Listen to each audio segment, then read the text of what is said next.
It's episode 3. Thank you very much for coming back again. As mentioned last week, we're going to be doing something different today. We've put the guitars down and instead replaced that with this MIDI keyboard here in front of me.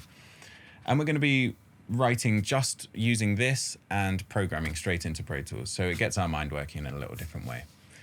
Recently, I've been listening to a lot of synthwave, and I've recently got back into listening to Disclosure, and I'm really inspired by that sort of feel-good keyboardy sound. So that's the kind of goal of today. Let's see if we can try and get some of those ideas coming out. So much so that what I've done, and I do this sometimes when writing a song from scratch, is I can get an idea of a title in my head. So I've called this song Paradise, which now subconsciously forces me to write something that suits that title. Like, I'm not really going to write something really dark and depressing now, even though I could, and I could change the title, but that's not really the goal of today. I want to write something feel good, something warm, something summer feeling, something happy. So by titling the song already, before we've even done anything, it's given you a direction to head in. So in the very first video, I got a comment from the Sync Man. Thank you very much for your comments, and all of your comments, actually. Thank you very much. I read them all and do my best to reply to all of them as well. I really appreciate that. So the Sync Man would like to see more of the setup from scratch, because in the first 2 episodes, there was stuff already done. The song was already, the BPM of the song, the speed of the song was pre-chosen. Tracks were already in place. There were some plugins on, and I just kind of glossed over all of those. So in this episode, all you can see in front of me right now is our metronome track. This is our instrumental track, where we're going to send all of the stuff we put down to this. So it's just an aux empty channel, and every synth that we write, every drum, everything is going to get sent to here. And that's useful for a number of reasons. Later on down the line, this is the screen capture track. So this is what enables you to see what I'm doing. And lastly, we have the master with nothing on it other than this, which is off. So first things first, let's try and decide a BPM. Fortunately, because we're going to be working with MIDI, we can even change the BPM right at the last minute, and it doesn't matter because it's MIDI. When it's audio, you can time stretch things, but it's not ideal, because you can push it a little bit and it's fine. Then after a while, it starts to sound really artificial and broken up and glitchy, and it's not good. So the idea is you commit to the tempo and then you start recording audio. So if you were recording guitars or vocals, unless you want the effect of speeding something up or slowing something down artificially, it's better to record to, in my opinion, to the actual speed of the song. So right now it's set default to 120 by Pro Tools. One last bit of talking, then we will get in, I promise. One other thing that I talked about in the first episode was listening volumes. So when I'm writing or just working in the studio, what volume do I listen to? And it's very neutral. It's not loud, it's not overly quiet, but it's a comfortable volume that I could speak this loudly over, no problem. And I find that's less fatiguing after a while. If you have something too loud all the time, it's just a disaster. And if it's too quiet, then obviously you can't really hear the details. So I mentioned that when playing guitar, sometimes it's better to turn it up, because you really capture the energy, and it gives you that energy to be able to perform the best you can when something's loud and it feels like you're on stage or stood in front of the cabinet. It's the way to be. That's cabinet as in guitar cabinet, by the way, not the one that you put your clothes in, just for anyone who was wondering. This, however, when I work on keyboard stuff, I don't feel the need to have it mega loud by any means, but I really like to be immersed in the sound and really try and hear the 3D-ness of some of these synth patches, and it isolates me from everything around to really help me get focused in to the track a bit more and maintain that vision. So the vision for this song is Paradise. That's the kind of idea we're going to go for. Who knows what's going to come out? And I'm going to be wearing the headphones for those. So it tries to isolate me as best as I can. So let's get into it. The first thing we're going to do is get some tracks open. Let's just start with 10 blank instrumental tracks.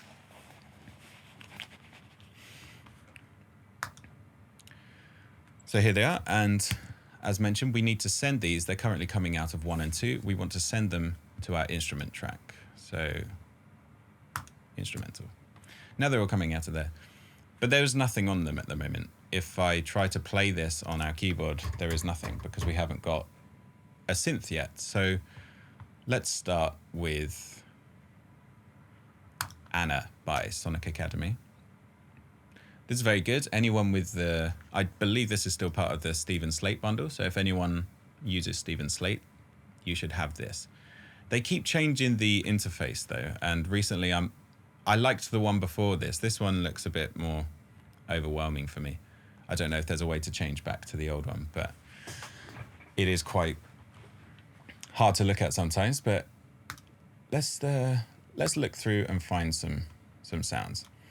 I should mention as well, when it comes to presets, you shouldn't rely on presets so much. It's better to get in and learn the program and figure out how to make the sound in your head instead of just flicking through endlessly trying to find the sound. If you could master this synth, for example, you would hear the sound in your head and be able to get it. You would know what parameters to change to get that sound.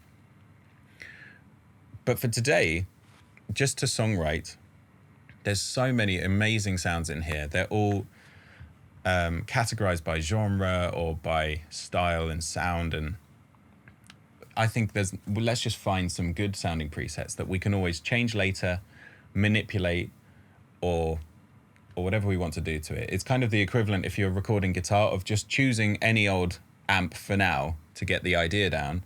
And then if you came to record that song properly, then yeah, let's spend a lot of time choosing which amp to use or which guitar to use. But for songwriting, you don't need to fixate over those details just yet. It's about getting the idea down. It's about writing. And why not use some of these amazing sounds? There's enough of them to choose from. So you don't have to worry about trying to sound unique, because the odds that someone else is going to use exactly the same sounds as you are pretty unlikely. This is just one synth, for example. And we're going to be using different synths. We're going to be using different sounds. We can put effects on afterwards. So you can do so much with modern presets now. Okay. So unlike the guitar videos, I actually don't have anything planned for this song. So let's hope something comes out. Let's find a nice pad to begin with. So we go to category, choose our pads. Let's choose a sort of subcategory. What sound do we want? Maybe retro could be nice. And start flicking through some of these and see what we get.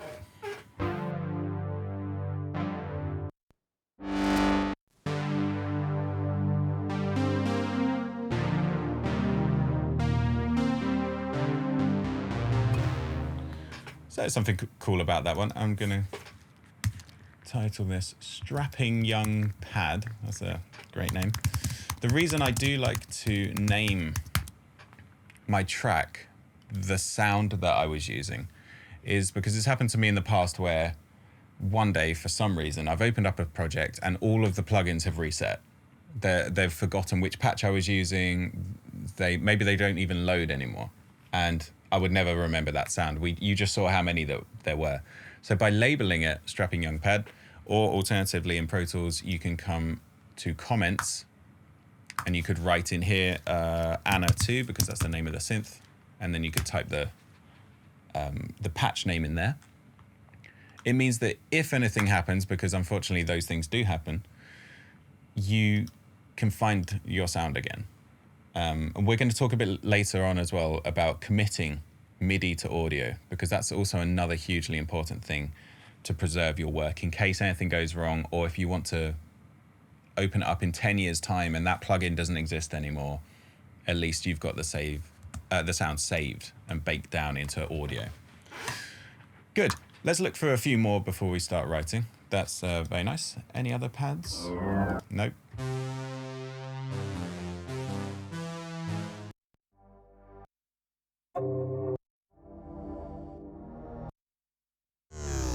Cool.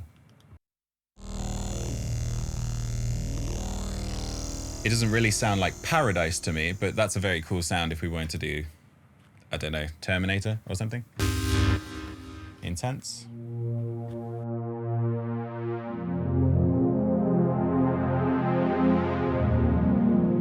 So this synth is very loud. That's a nice sound.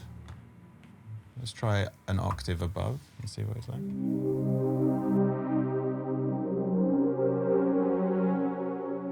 A bit slow, perhaps.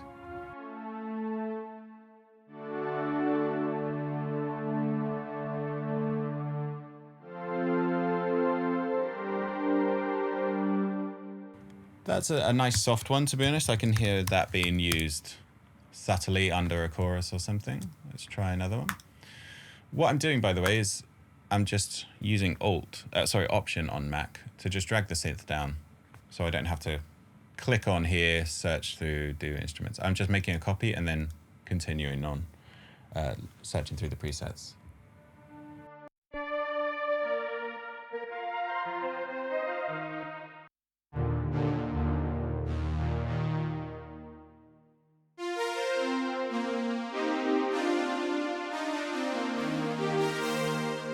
That's very nice as well. That's another retro sounding thing. I could definitely hear the Midnight using that. Let's find one more pad and then move on to something else. Lost tape. I'm selecting the wrong one.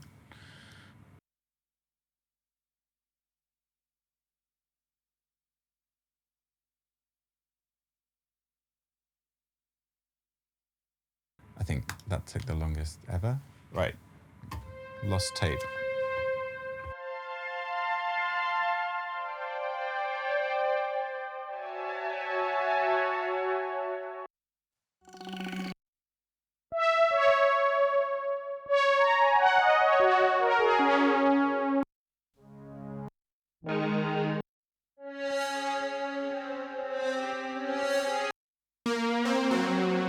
It's quite cool.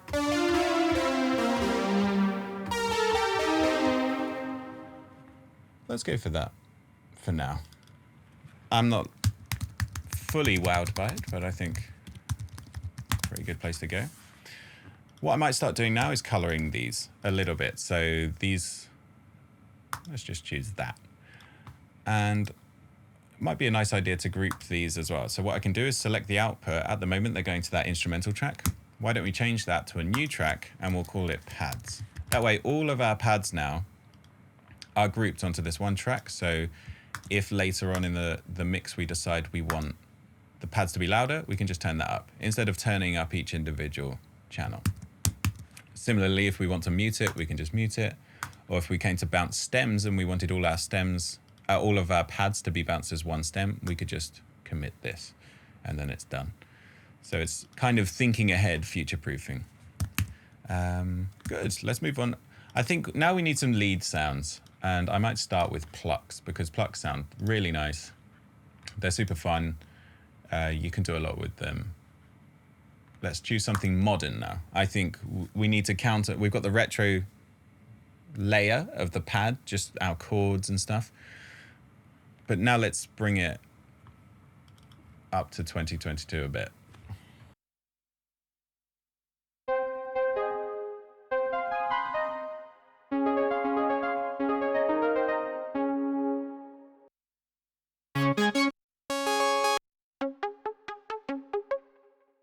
Something I like to do sometimes is I find that naturally you start at the top of presets and flick down until you find one. And then once you find one, you stop. So you never actually even get to hear the ones at the bottom. So sometimes I'll open it up and click to the bottom and then filter up. So at least I'm hearing sounds I've not heard before. Because almost every time I use this plugin, I'm almost certainly, like without thinking about it, just choosing the top one and then coming down. So I don't even know if I've ever heard some of these. So it could be a good way, again, to find some unique sounds. Pretty cool. I like that.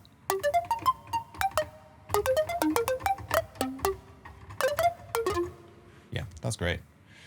That's the perfect percussiveness that I was looking for. And you can manipulate that in so many ways. We could put some echoes on it or distort it, or there's a lot of clarity in that sound there. Let's find a few others. Sorry, I'm still listening to the other one. Here we go.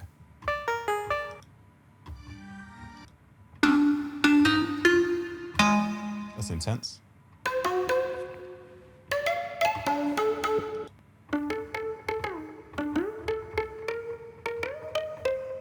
That's quite interesting with the portamento. Awful.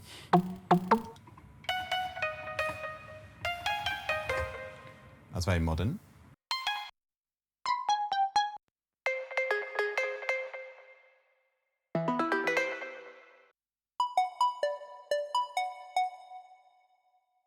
Sometimes it's always good to keep flicking through the octaves as well, so you can hear how the synth sounds in different ranges. Because perhaps you don't like a sound when it's up there in the high octave, but what happens if you take it down 2 or 3 and see how it sounds as a bass?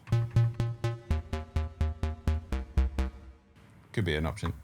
In that case, I didn't actually particularly love it, but it's important to always check the full range of the sound sometimes.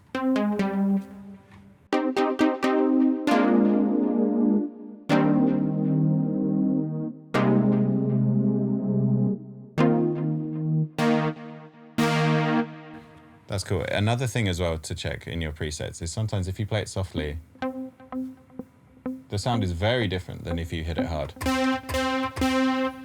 So it's good to also check in terms of dynamics to see where it begins to sound most exciting for you.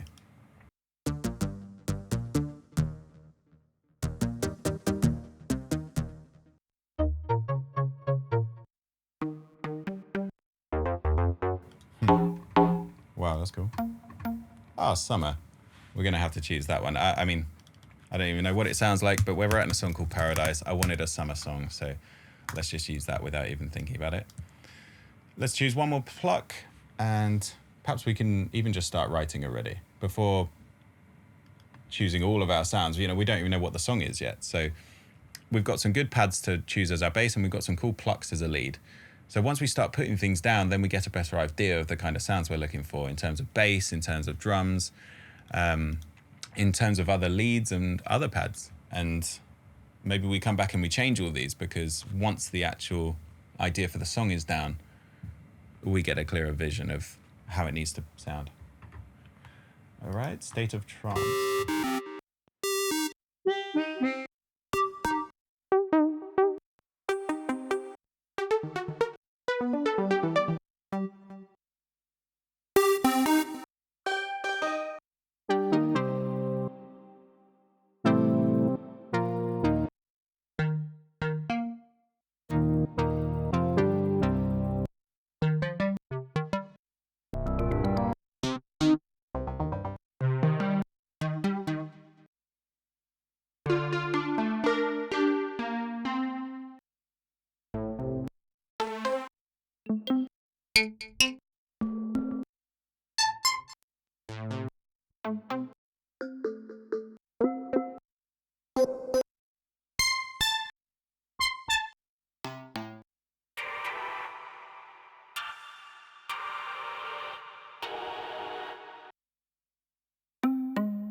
Let's go for this one for now. Digital pluck. Right, now, before we begin, let's think of our tempo for the song. What speed do we want this song to be?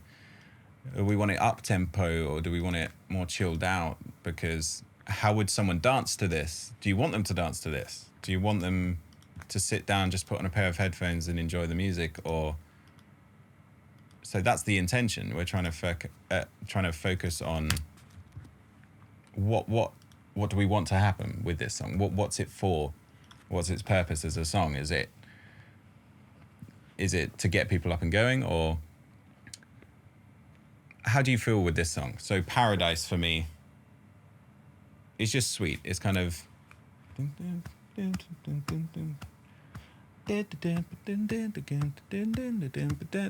Maybe this kind of speed. I can picture on the drums, and it's a kind of, you know, I'm just thinking in general, when I think of Paradise and I think of a song, what kind of speed do I picture? And this seems about right to me. Usually what I do on my phone, there's a free app that is like a tap tempo. So now that I've got this and I want my song to be this speed, I can just tap it like this on the phone and it will tell you roughly what the BPM is. But because I'm using the phone today to record the audio, I've upgraded from the webcam finally. We're just gonna have to figure it out ourselves. So currently 120 is this speed.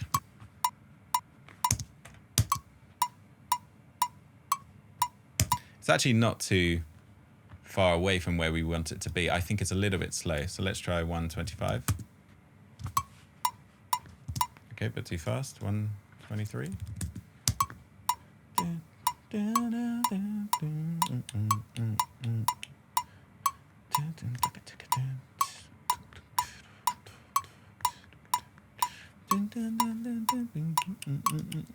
That feels quite nice so far. And if we just try playing to the metronome, let's see if any ideas come out. Another thing, what key are we going to play in? As in, what's going to be our root notes? What's our chord sequence? I have no idea. I usually kind of naturally gravitate to the same ones. I love C minor. I love F sharp minor. So I'm trying to, let's try and use something that I don't often use.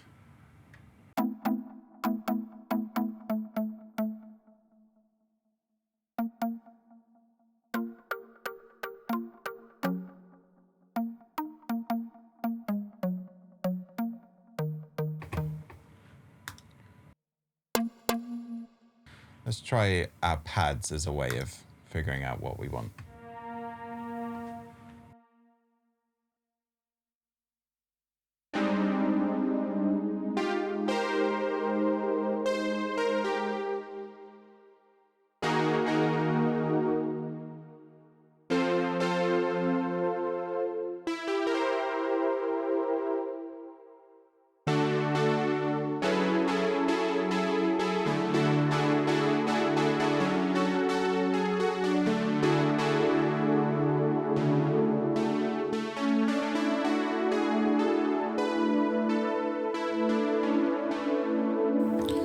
I think A major's winning it for me. It's very retro wave, but it's quite hopeful, a little bit melancholic.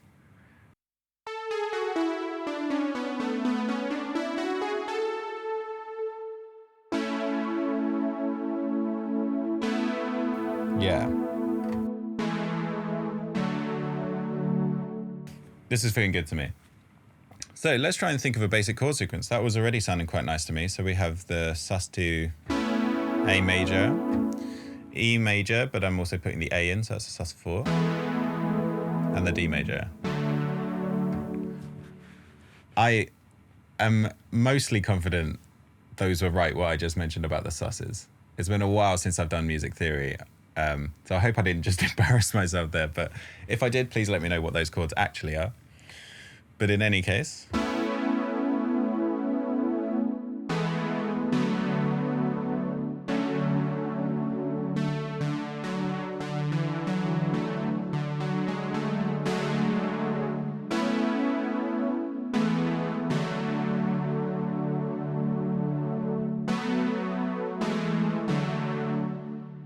now let's hear it with our BPM and see where it feels like a natural place to change into those chords in terms of timing.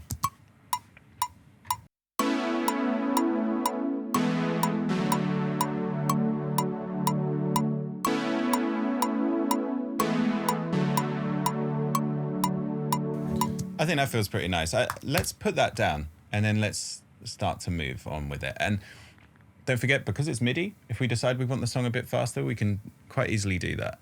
I'm just going to move this microphone, so sorry if that's going to get loud for you. Right. Let's put that down and see what we get.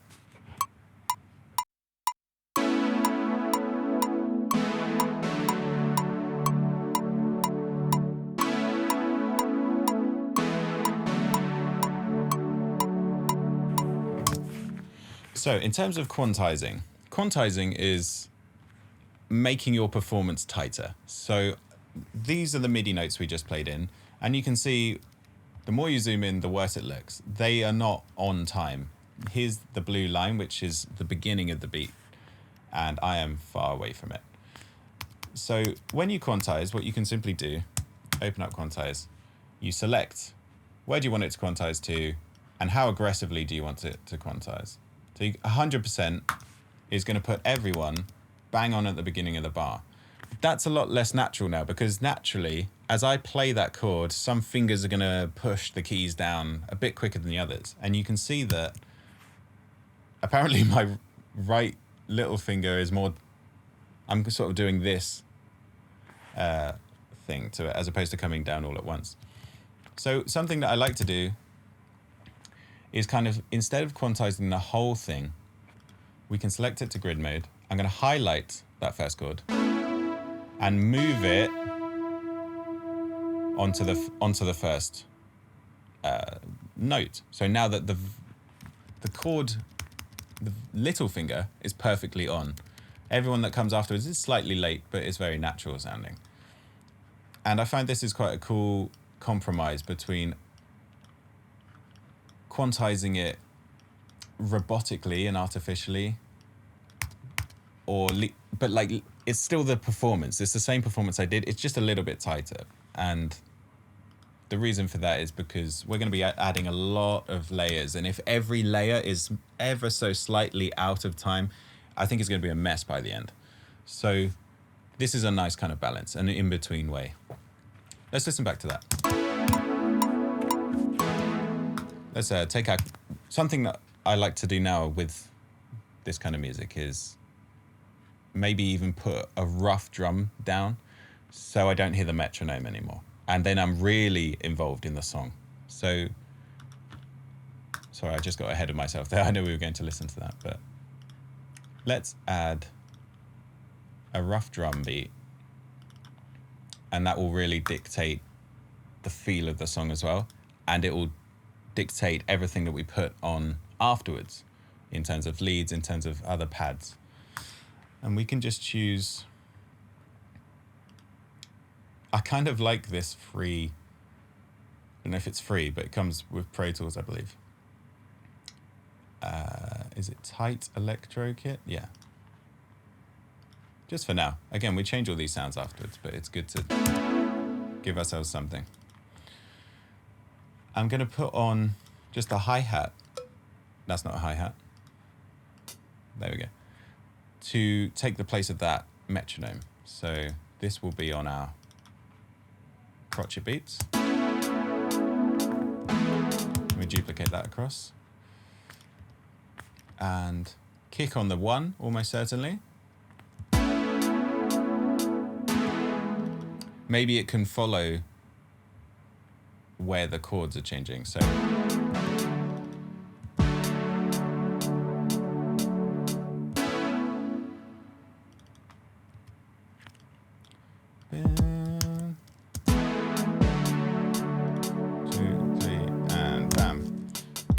just so happens that this phrase is 6 bars long, not the traditional 4 or 8, but to be honest, I don't mind that. I think if it sounds nice, it sounds nice.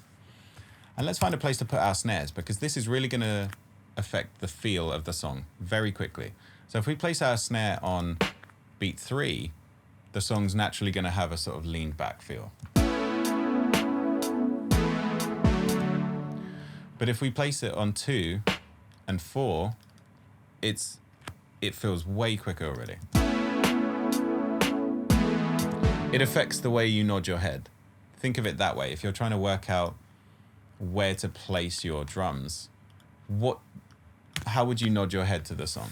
And if I listen without any snares, for me, I'm nodding my head like this.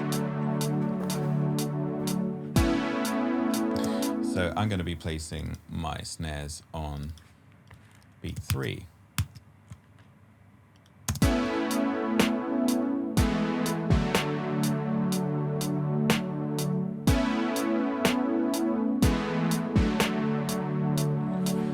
Another way to speed this up now, maybe we can double time the hi-hats. So we copied them into the gaps there on the quaver notes. And I like to drop them down so they're a little bit quieter. So it kind of replicates a real drum a bit more. And it exaggerates the downbeat, the crotchet beat.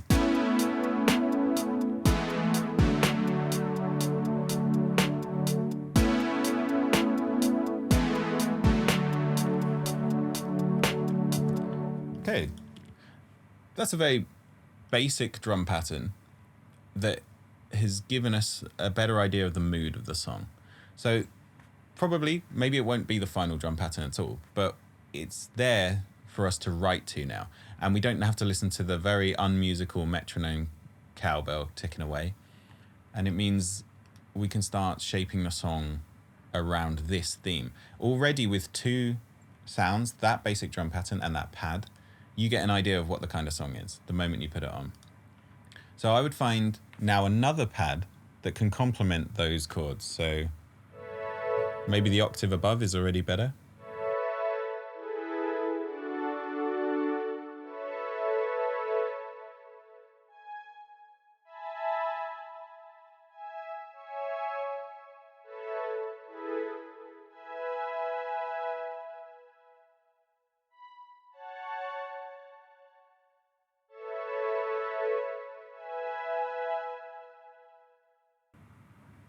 The downside to this keyboard is the fact that it's only 2 octaves, unfortunately. So I kind of run out of room at the top here. And I could drag out the big keyboard, but I don't know. For this, we're playing bit by bit, part by part. We can even just program them straight in. Maybe if we wanted to perform this properly, it would be a wise idea to have it. But for me, it's a lot more comfortable just being directly in front. I can see the screen. I don't have to lean over here every time to get to the piano. So it would be nice to have the full piano here, but the desk is more important.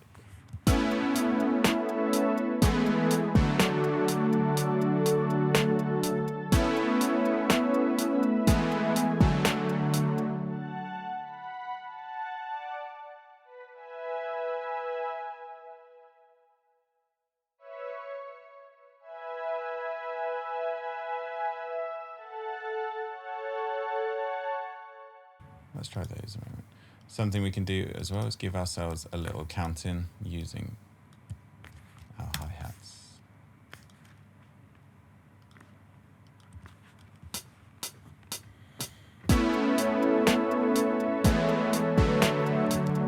That's interesting. That was by mistake because I forgot how quickly the chords change. But maybe this pad just finds a chord that seems to work for all 3 of those, and it just stays. So when I think about our chord sequence, A is in nearly every chord there. So A can stay, I think. Probably the E. Yeah. So A and E for sure.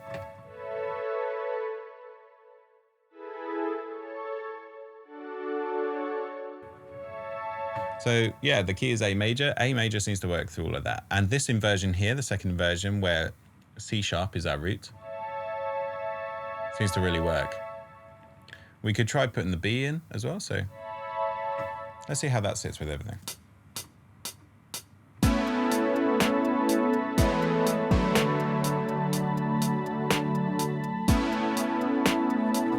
Yeah, I like the tension it creates. I think there's a couple more notes that can stay there. Maybe do the low B instead.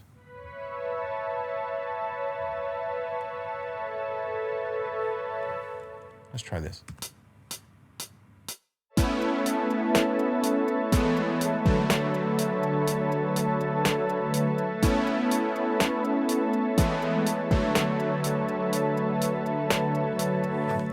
I like that a lot.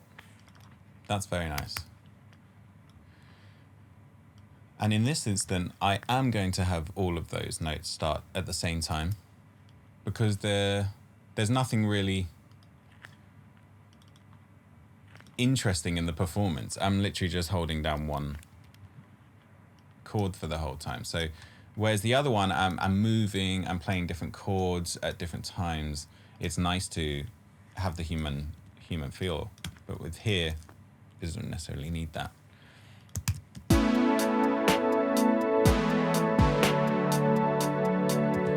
And the sounds are clashing ever so slightly now because they're occupying the same space. I feel like this one that we just put on doesn't need much mid-range. It's just this kind of bright dreaminess here. So what we're chopping off all of this, which is quite a bit, but that exists in our other pad already. So it's not going to feel like we've lost anything.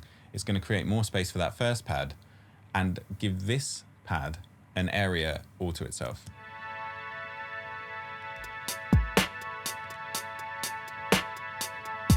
It kind of sounds to me like an old TV. I don't know where I get that idea, but it sounds to me like...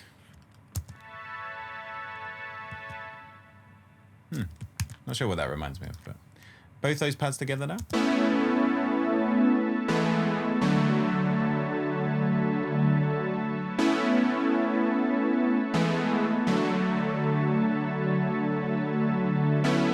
Yeah. I like that a lot.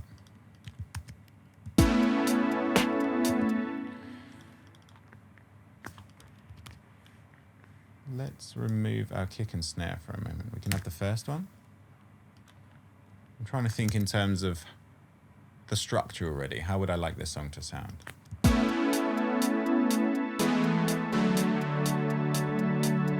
Yeah, let's put in some effects straight away as well, because... which ones do we want? So much to choose from. A Rainmaker. Where was that? I just saw that. Did I? Yes.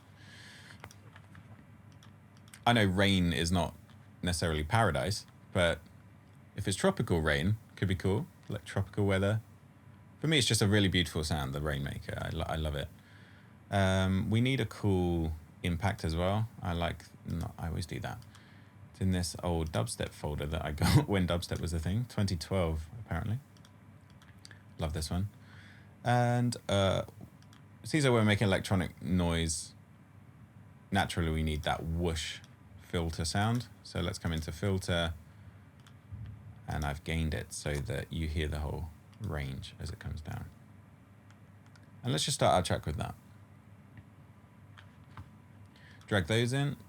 Something we can do. Let's move these all to a group called FX. The reason you see people call it FX is because it sounds like effect. That's literally it. In case anyone didn't know that, maybe it's super obvious, I don't know, but I don't know if people think FX stands for something.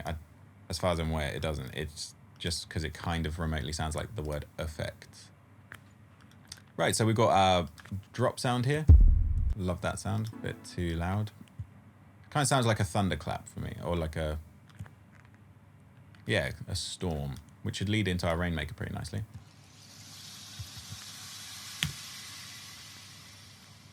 And it does. The sample sadly ends quite abruptly. If I had a real Rainmaker, I would record this myself, because then you could choose how long you wanted it and everything. But for now, let's put our good friend, actually, let's put Shimmer on instead. Make it even more out there. I like this concert hall preset.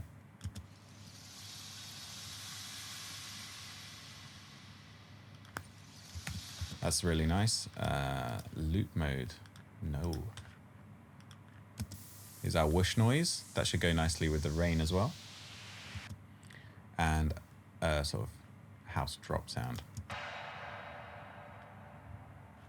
Could be cool. We can use that one later. All of these together.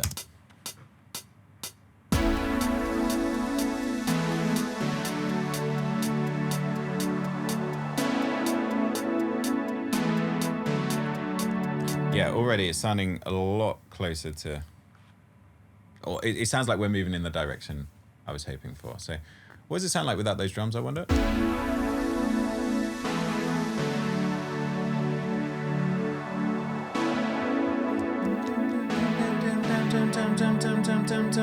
That's the next part.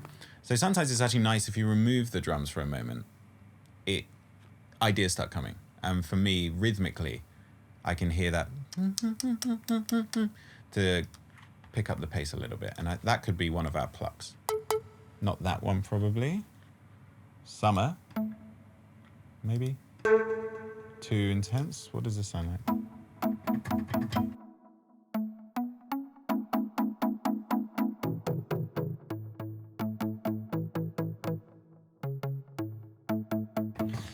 Maybe the low one. Let's see how it feels.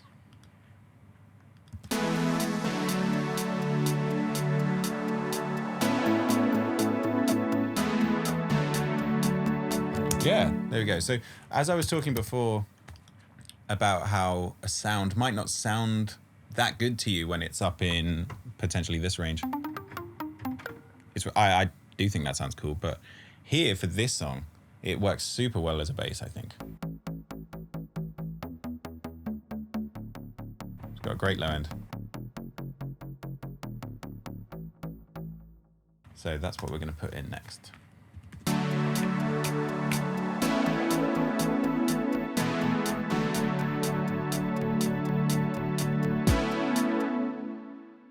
like that, I think.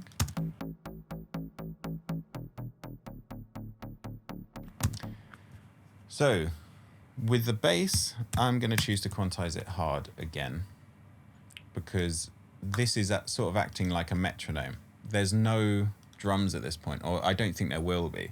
So this is what's really giving us the pulse. So if they're a bit off, you don't know where it lands. If you're listening to this song, you're kind of a little bit confused what's happening if it's not bang on. Whereas here, it's very apparent. This is the tempo, this is the speed, this is how you nod your head. Let's try and bump this up an octave and see how they sound together.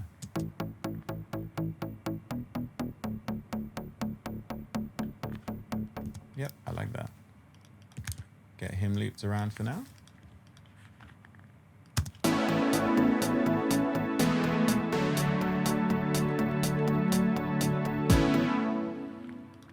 That's great.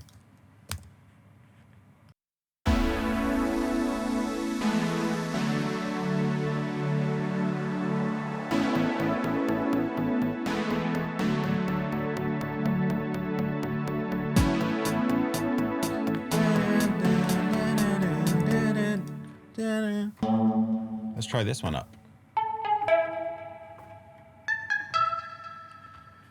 Maybe this one instead. Any of these, could they work? Not just yet, that sounds great, but we'll save that for later. Is there nothing there? Doomy pad? No?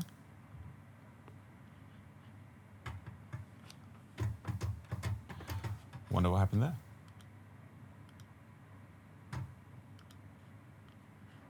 Did we just lose that one? Another reason to... A good example of why you would name the sounds, so you can send them again. This one just doesn't work apparently, so let's get rid of that. Let's see if we can get it again on this one here. Because I'm curious now. Well, I can't really remember what that sound was like. Doomy pad.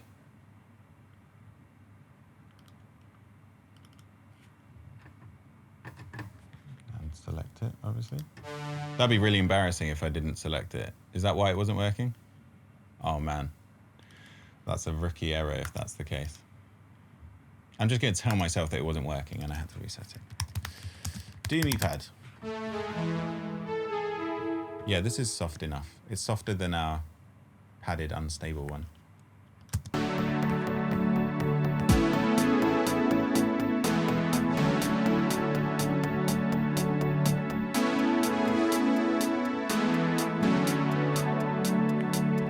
That's quite a nice melody, I think. Let's put that in.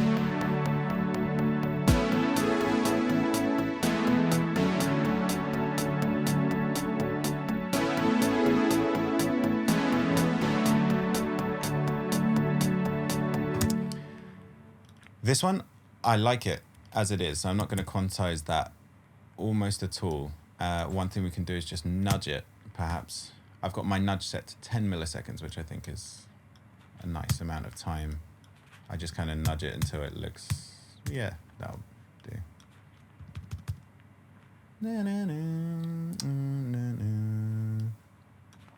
It's good, it's classic. It feels like you've heard it before, a bit, but it's kind of nostalgic. I think that's how it's suiting that retro vibe.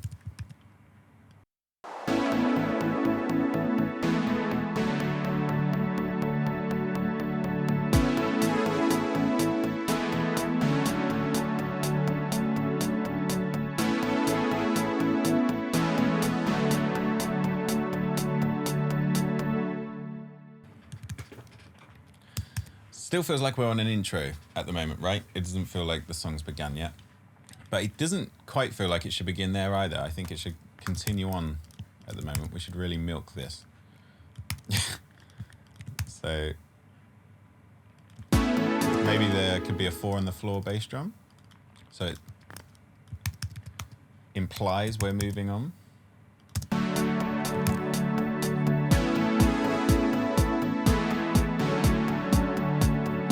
Yeah, it's great already. I'm I'm totally just following it up right now.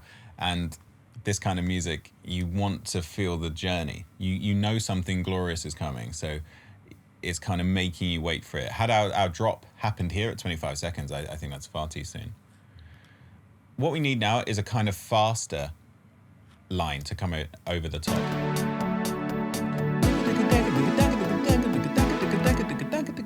Something like that. So we could use, this is a great sound.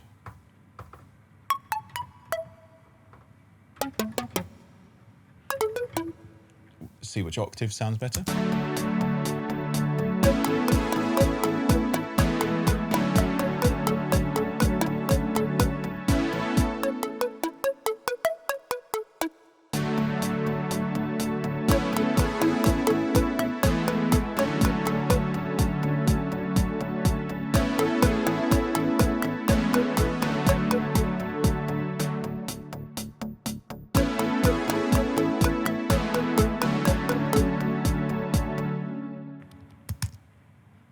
Run this a few times. I can see the idea, I'm just trying to work out exactly how. Because where it is, the phrase is 3 bars long, 6 bars long, so it's not the usual 4-bar thing. So you naturally go to write something that lasts 4 bars, but this doesn't, so it's forcing you to make something within this time, which is quite cool. It's like you're being forced into a creative space. And we didn't intend on that, it's just that's how those chords seem to fall.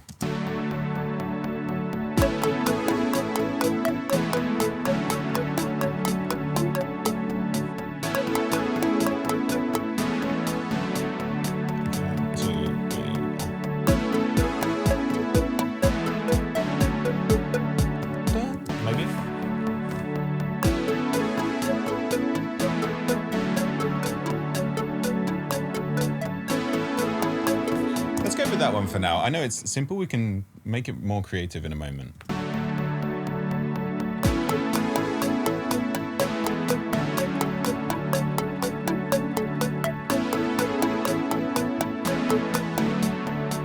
I forgot it, sorry, let me do it with the bass drum, it gives me more timing.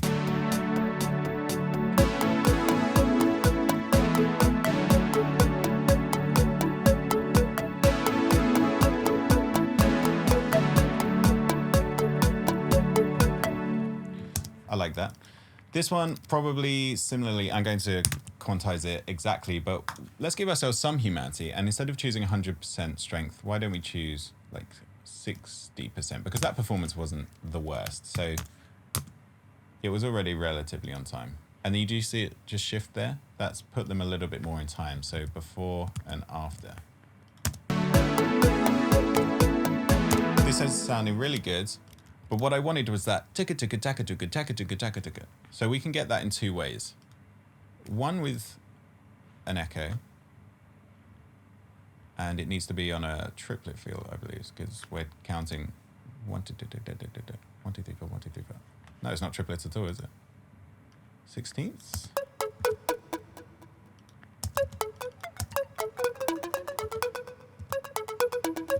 better. Let's choose ping pong mode so it goes left to right.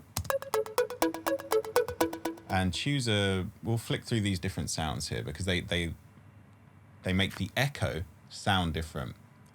If we listen to the wet on its own, which is just the echo, not the original sound, you'll hear how different all of these modes are.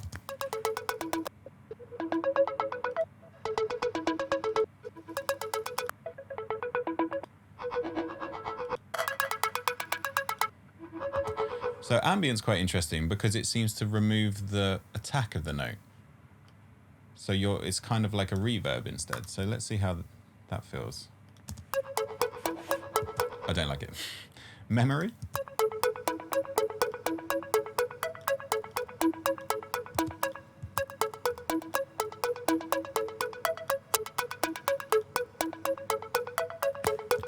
I think space is my favorite. Something else cool that we can do though. That's because that is not on the start. I will make the first note always start bang on, because I think if everyone's counting, then it comes in, then it can all be a little bit loose after that. But I think the beginning at least should really be on beat. So we've got that one. Something I used to do in the past when I was writing more programmed music, it's quite a cool thing sometimes. I'm going to take off the Echo Boy on the new track here. Is take our new sound and let's push it back by 1/16th note. So now it's falling in between the gaps. So if we hear them together, basically doing what the delay was doing, except with this one, I'm going to put it up an octave. Or it could be down an octave. I'm not sure which one's better yet. And then this one's usually a lot quieter, and perhaps we could distort it a bit or something, make it a little bit more interesting. Let's try this drive. That's quite cool. I wish it didn't have all that reverb on. So this is a good time when we can manipulate our presets. So we come into our preset mode, and on this synth down at the bottom, these are the effects that it's got. It's got a bit crusher on, sounds good. The modulation. Let's take the delay and its plate reverb off. So now it should not have that reverb. Great. Super dry now.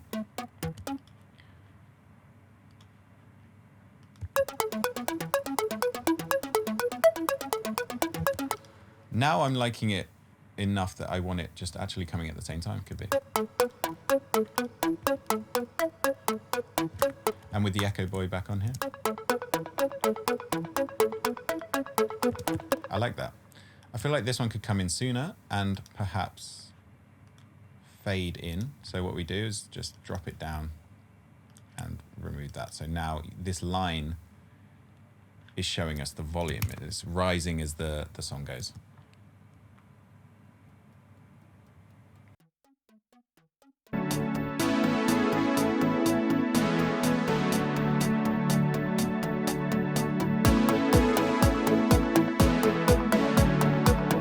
So in context, I'm not hearing the echoes as much as I would like. So we could either try boosting up our wet mix, or we could try choosing a different sound.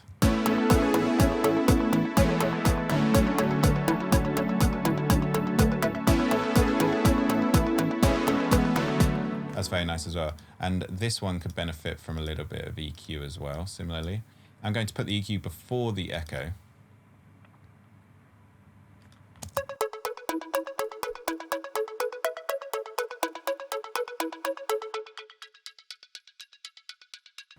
Where a lot of the focus and the attack of the note is. It's before. That's after. Let's hear it with the mix.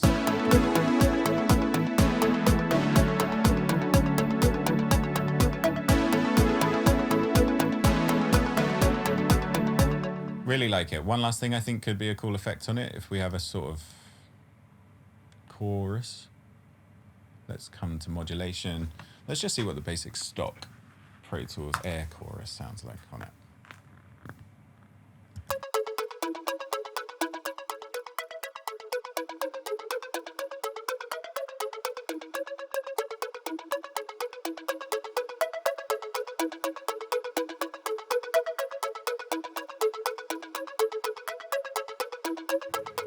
It's just kind of warping the pitch a little bit, which is quite a cool thing.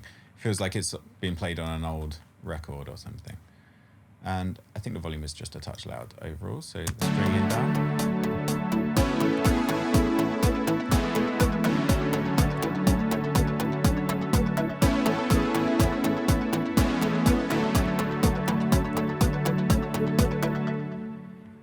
Yeah, that's good. Really nice. What should come now? Let's hear it from the top and see if we need to fill out more of these parts.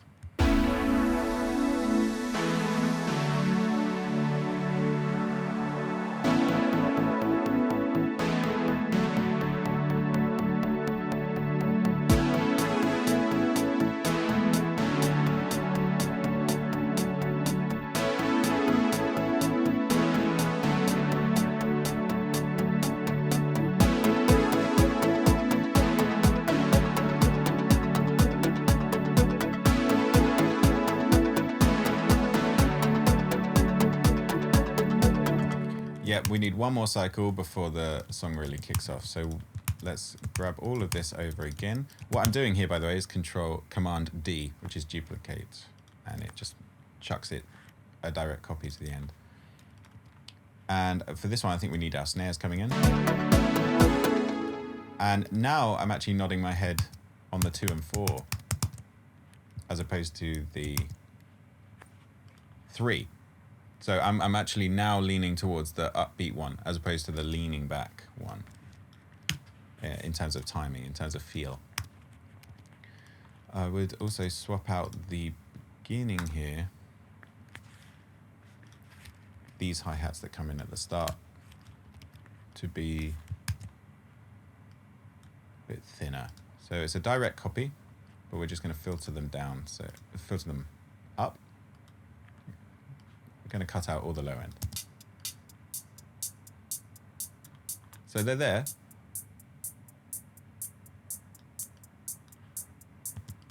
Just giving some count. And I noticed actually in the mix, I'm not hearing that alternate one so much. So let's bring that up a bit.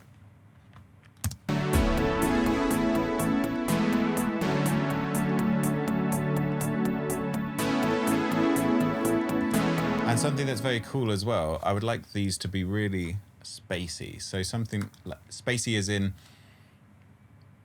kind of coming from behind you, if that's possible.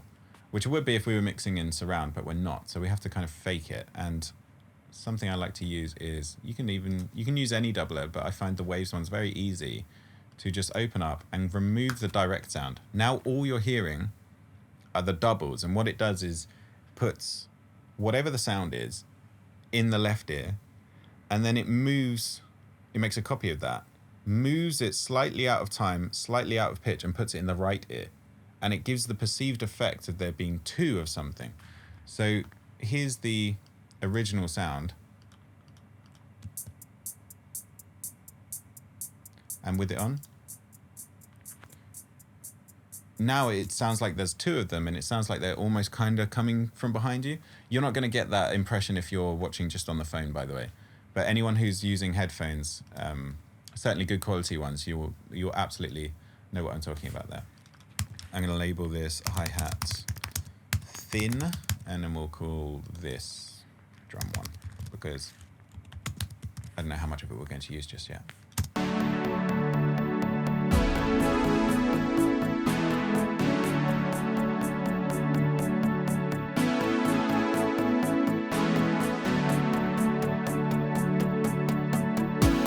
So we need a riser into this. So what we could do is import in this rise and fall channel. I like this dancey riser, and also we could get a reverse. I find hi-hats are very nice.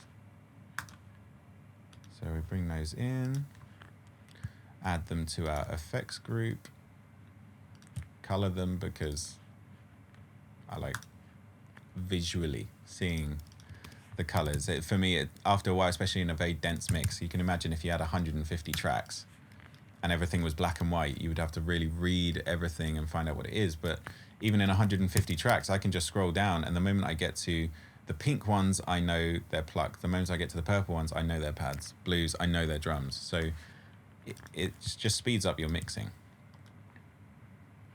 Well, it didn't speed up the mixing, it speeds up your ability to find what you're looking for, I suppose. So we've just reversed this hi-hat. Let's move it on time, and something I like to do is reverse into an actual hi-hat, so they just kind of join a little bit better. Something like that. I'll chop the end off by mistake.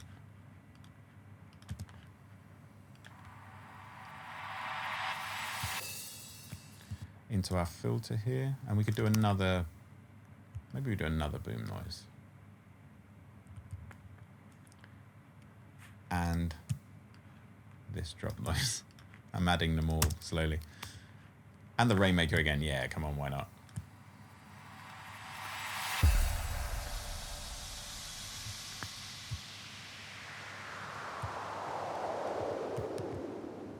I like that sound.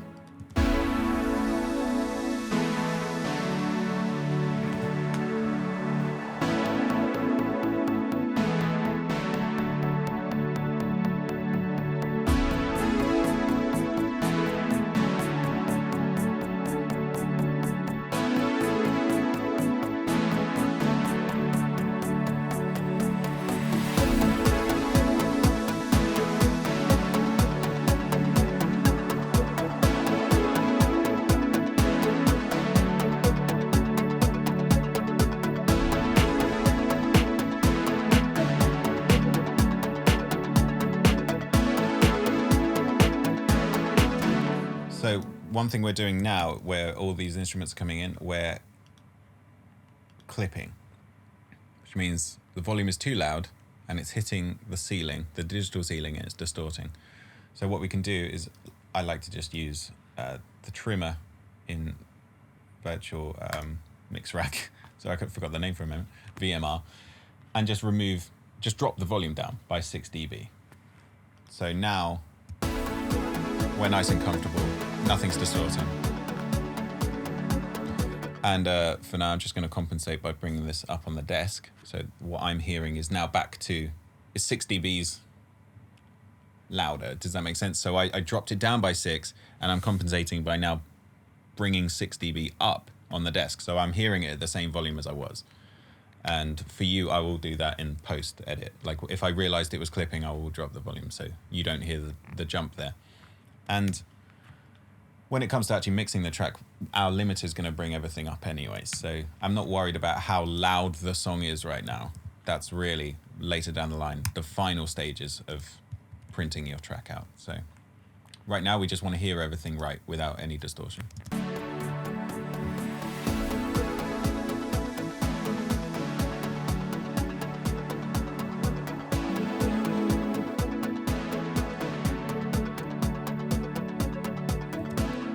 So I think we could do with a piano. I think we've got a retro sound, we've got a modern sound. Let's give ourselves a classical sound as well. So we kind of tie ourselves to, we tap in with all of the eras. And a piano is just such a beautiful instrument. It's a real classic. This can play chords. I think I might have actually done that last time. I'm worried that I didn't enable it, and that's why I can hear the sound.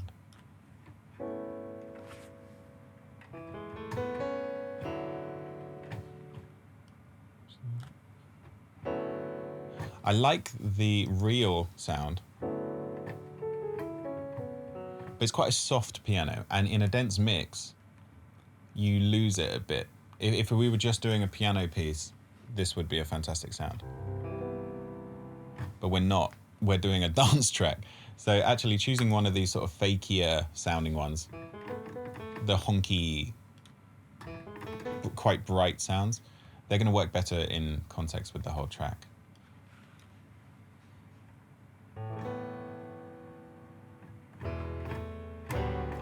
Oh my goodness.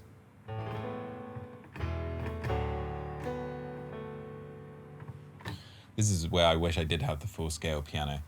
perhaps that's something to learn from, and maybe next time I will use it. But for today, for this episode,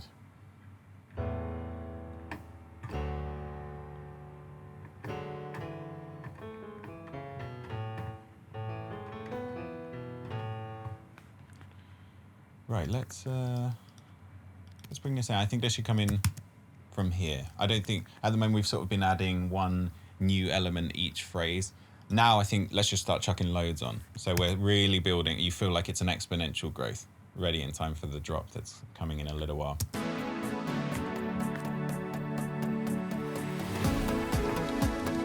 Totally the wrong key.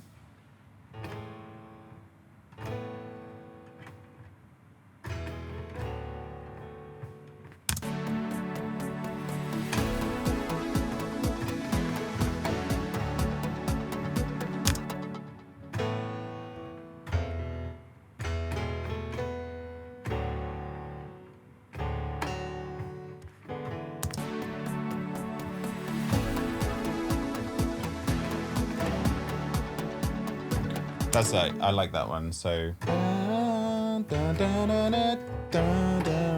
so you get that little suspension. Let me play that better than that so you can understand what I'm talking about.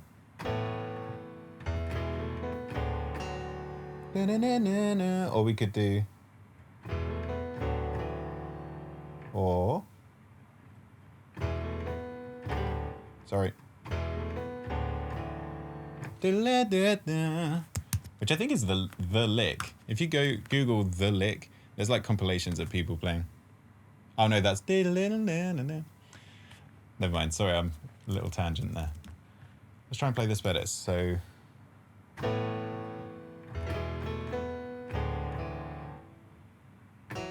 maybe that one's going to be better.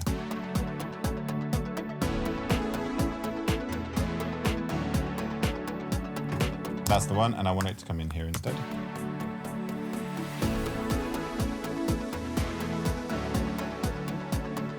That's the one. Maybe we can do something different on the second time. One thing you can do on Pro Tools is this merge function, which means I can record and it's going to add it to this take, which is good.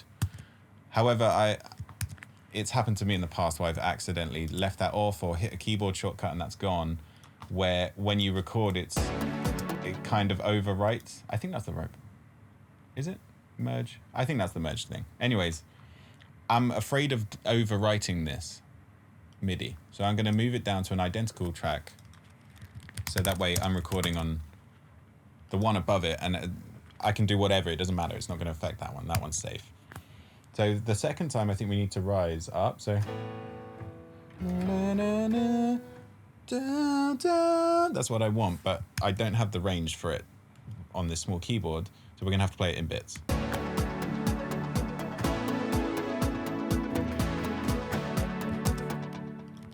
Good. We'll move that one down to the channel beneath. But to make it join, this is a bit too long. Because we want the feel that it was indeed one performance. And leaving that small little gap there is also quite a natural thing because I would probably take a small pause.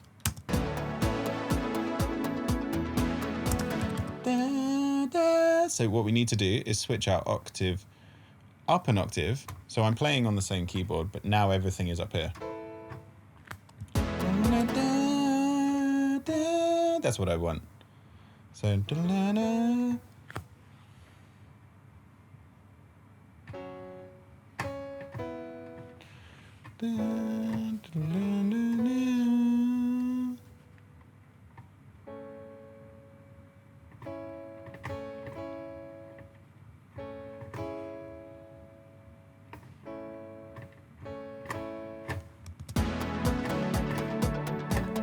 that's fine. And what should our bass be?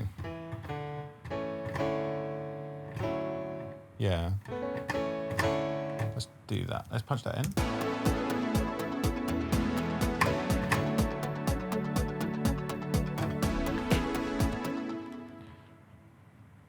Great, moving you down. Once we've shortened this one a bit.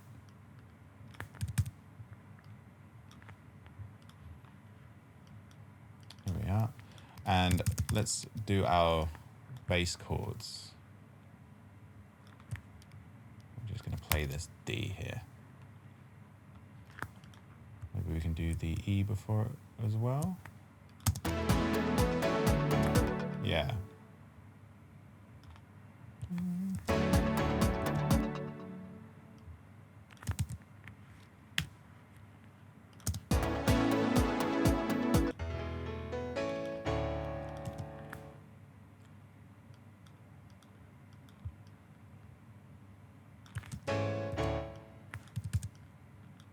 Maybe it should be B. This one can be a bit quieter.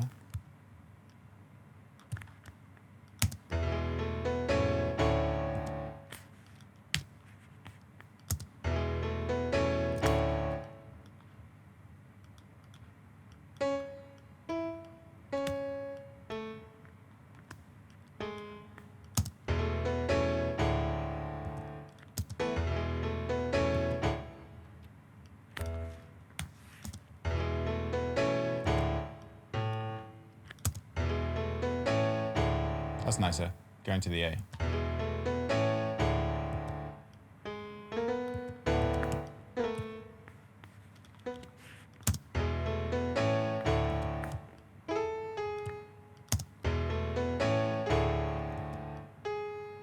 That suspension could be quite nice.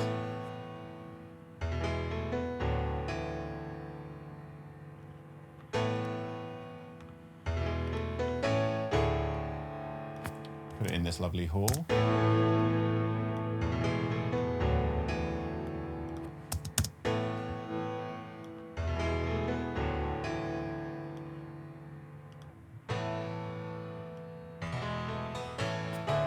Interesting. Dance mode. Let's see how that feels compared.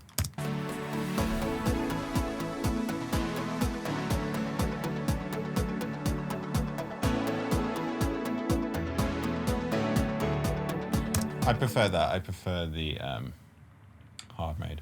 Something that you can do that's very cool on this keyboard is choose the dynamic response, which is, you remember how earlier I talked about that the sounds on a keyboard patch would be different depending how hard you press the key down. Well, that's very, very true of a real piano.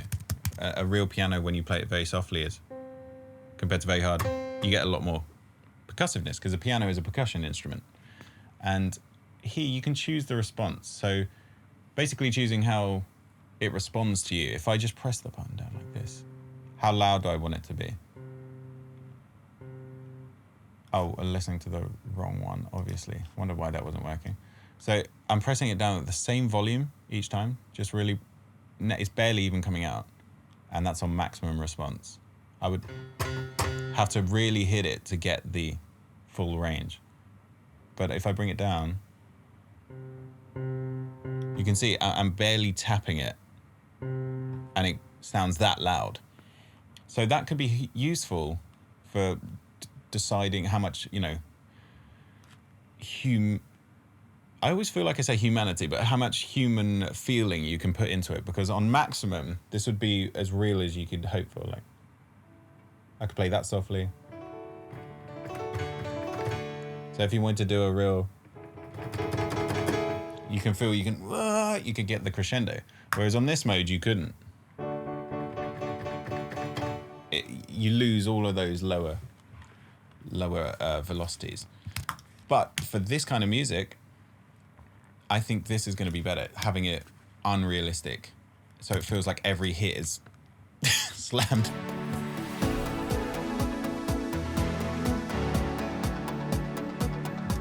For me, that's really good. Let's see if we can just filter out, I don't know what it is. There's something in there. It could be low end or it could be some mid-range that's a bit overwhelming. So, I mean, that sounds very nice, but we're going to probably have a real bass, or a synth bass. So I don't think we need all of this low end from the piano.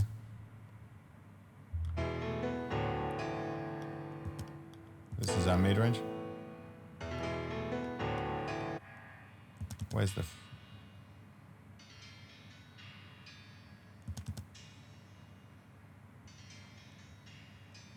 We're going to hear that in the mix pretty well.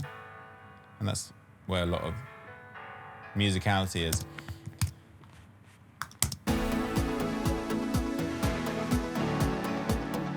Feels good. Feels very good. And I would just compress these a bit more as well so that we get more control and it feels like they're a bit more stable. So what does it sound like straight away on this?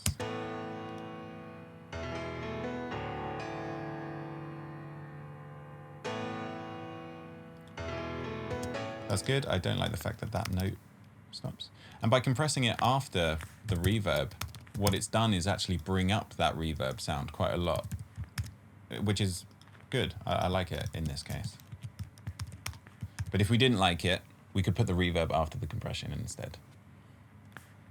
Let's hear where we are, because this video is kind of over an hour. I'm having a lot of fun with this, but I think we've covered a lot today. So maybe let's leave it here and we'll come back to it.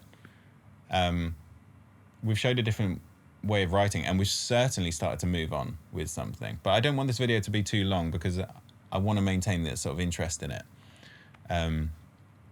So we've covered a lot of points. Maybe let's listen through it and we'll call it a day.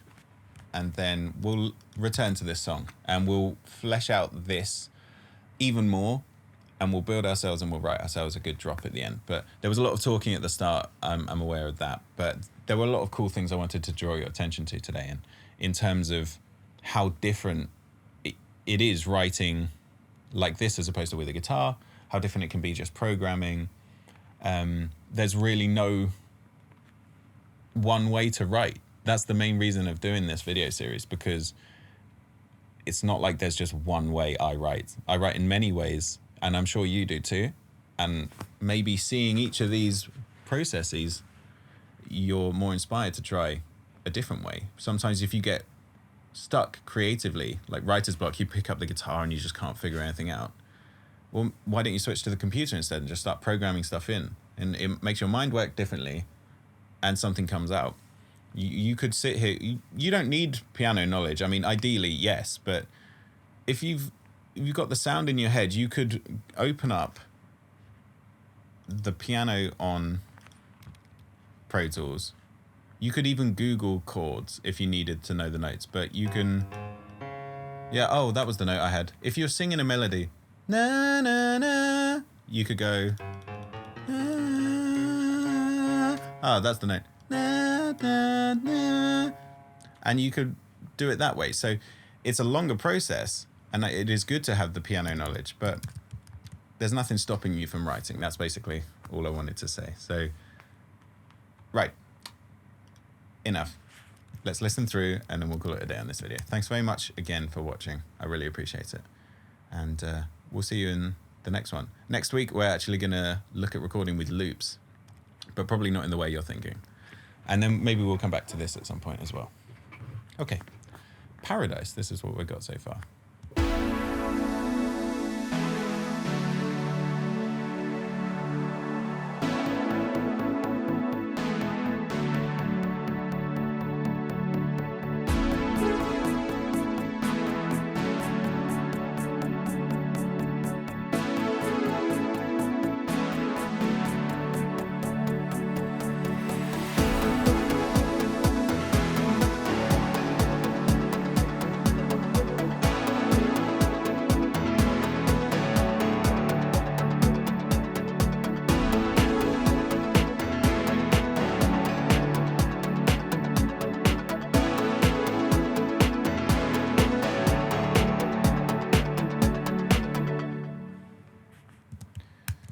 Cool. Yeah, there's ideas there. It's not a song yet.